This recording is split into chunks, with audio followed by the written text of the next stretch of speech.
At night, when the other engines are tucked away in their sheds, you can still hear the faraway call of an engine's whistle and the clickety-clack of train wheels turning.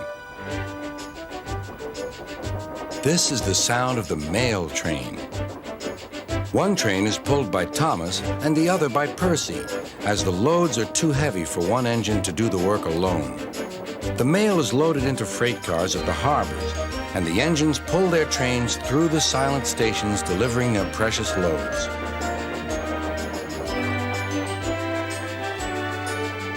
On a clear night, a big shiny moon brightens their journey, but often Thomas and Percy can't even see the stars.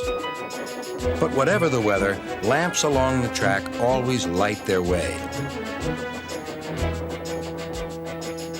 One night, Percy was waiting at the junction. The main line train was late. At last, Henry arrived. Sorry, he puffed.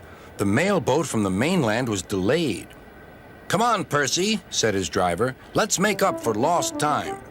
Percy puffed along as quickly as he could, but the sun was already rising as he finished his work.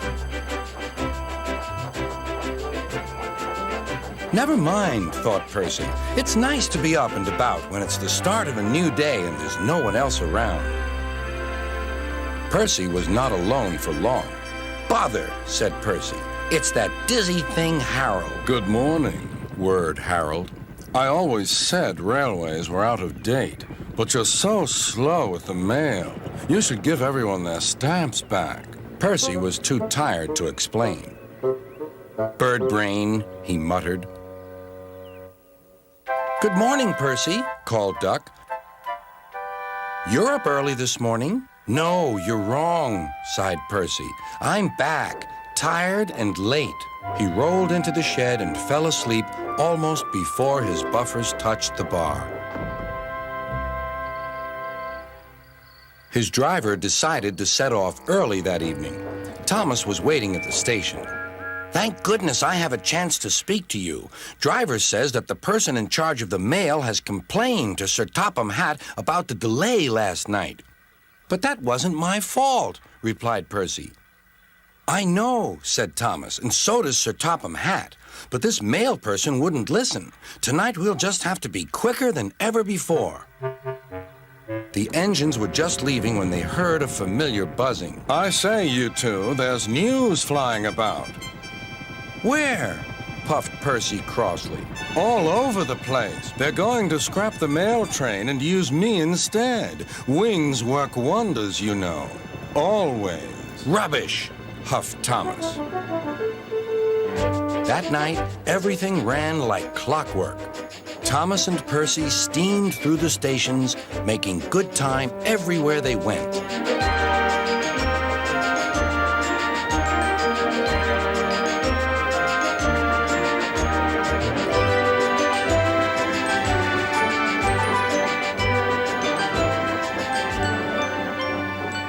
At a station, Thomas noticed a man looking cold and worried. He had missed his train home. We can give you a ride, said Thomas's driver, but it will be rather uncomfortable. Thank you, said the man. Anything's better than sitting here.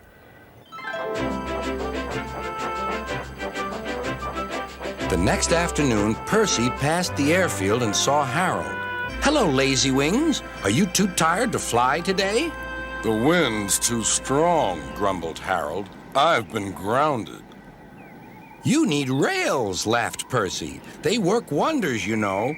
Always. That night, Sir Topham Hatt showed the two engines a letter. It was from the man who missed his train. He thinks you are both splendid, and everyone says that the mail train is the pride of the line.